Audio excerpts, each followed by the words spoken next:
Bismillahirrahmanirrahim. Assalamualaikum warahmatullahi wabarakatuh. Waalaikumsalam warahmatullahi wabarakatuh. Kami dari kelompok 1 akan membawakan hasil diskusi dari analisis masalah kita, yaitu mengenai peningkatan cakupan program posyandu melalui sosialisasi penyakit tidak menular. Sebelum kita berlanjut kepada materi, kita perkenalkan dulu anggota kelompok dari kelompok 1. Saya sendiri Nita sebagai ketua, di samping kanan saya SKM sebagai narasumber yang akan kita bahas pada kesempatan ini. Kemudian selanjutnya ada Orin Julia Stuti Terawati Rizal SKM sebagai anggota. Kemudian sebagai anggota.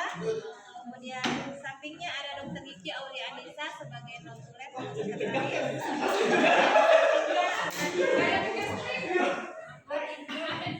Indah Ayu Oktaviani SPNI sebagai anggota. Kemudian Nurul Kamal SS sebagai anggota.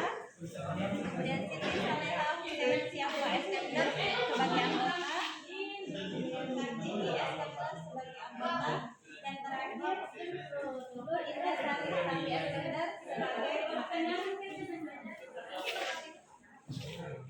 Selanjutnya untuk menghabiskan waktu, langsung saja kita sama-sama mendengarkan hasil dari diskusi kami mengenai peningkatan cakupan program posyandu melalui sosialisasi penyakit tidak menular. Kepada pemateri saya persilahkan.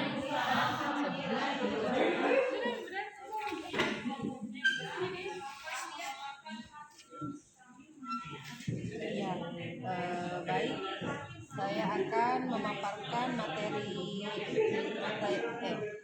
memaparkan hasil diskusi kami tentang isu peningkatan cakupan program posyandu melalui sosialisasi penyakit tidak menular.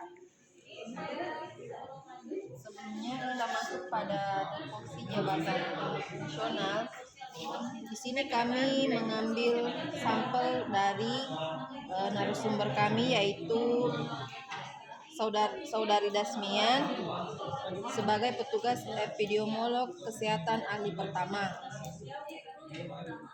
Ada 7 tupoksi dari epidemiolog. Yang pertama, mempersiapkan pelaksanaan kegiatan epidemiologi. Yang kedua, melakukan pengamatan epidemiologi. Yang ketiga, melaksanakan penyelidikan epidemiologi. Yang keempat, melakukan pencegahan dan pemberantasan atau pengendalian penyakit. Yang kelima, memberdayakan masyarakat.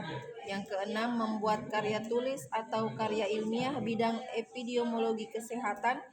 Dan yang ketujuh, mengembangkan teknologi tepat di bidang epidemiologi kesehatan. Dari 7 tupoksi ini, yang kami ambil itu tupoksi yang pertama, yaitu memberdayakan masyarakat. Ya. Adapun isu-isu yang bisa muncul dari pemberdayaan masyarakat, yang pertama itu rendahnya cakupan program posbindu dalam upaya pengendalian faktor risiko penyakit tidak menular. Yang kedua, kurangnya pengetahuan kader dalam melakukan tugasnya sebagai kader posbindu PTM.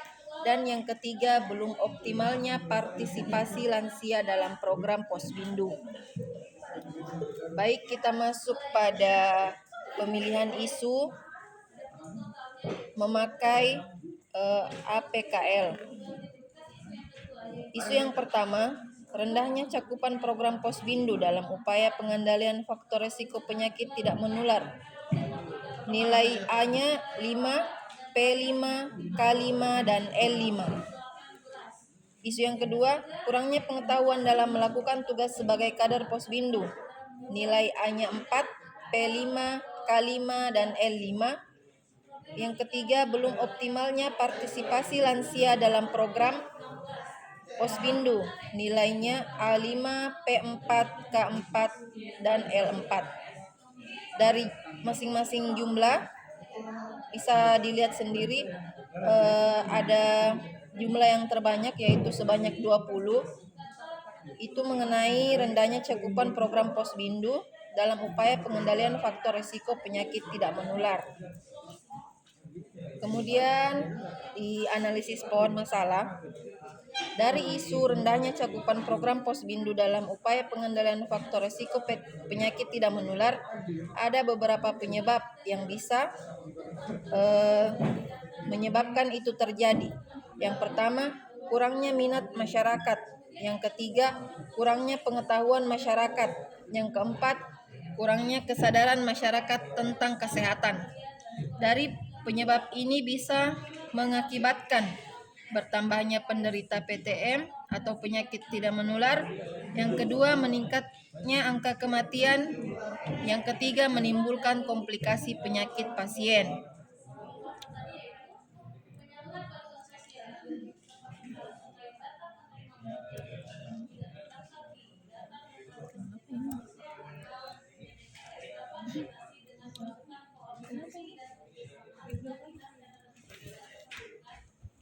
Ya, dari masalah tersebut kami berdiskusi untuk memilih 3 solusi yang bisa dilaksanakan untuk mengatasi masalah isu tersebut. Yang pertama, melakukan sosialisasi tentang faktor risiko penyakit tidak menular.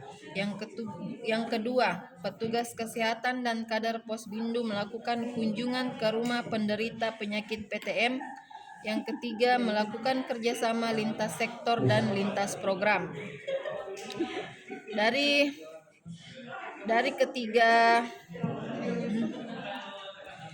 ketiga solusi ini, kami mengambil solusi yang pertama, yaitu melakukan sosialisasi tentang faktor risiko penyakit tidak menular.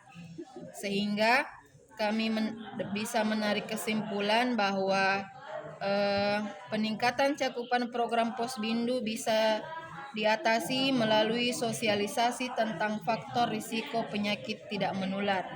Sekian pemaparan dari kelompok kami. Kami ucapkan terima kasih. Assalamualaikum warahmatullahi wabarakatuh. Waalaikumsalam.